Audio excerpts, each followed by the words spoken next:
咁啦。明明設計嘅時候咧係做咗奶油風，但唔知點解咧住落嘅時候咧又硬係覺得咧格格不入嘅喎。其實咧想整一間奶油風有質感嘅房咧，床單咧被鋪咧都係好緊要嘅。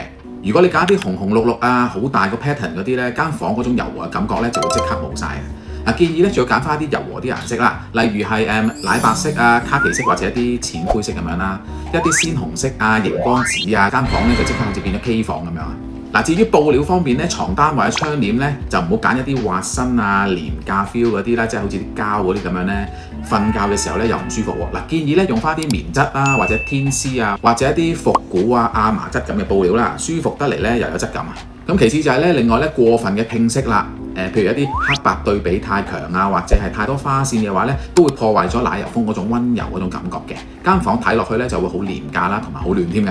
如果唔知點整嘅話咧，唔緊要嘅。如果想揾人幫你設計一個奶油風，又唔知啲家私點樣佈局啊，留言話俾我知啦。記得留意我哋嘅 channel 啦，一有新片咧第一時間會通知你嘅。我係 Benny，下條片見，拜拜。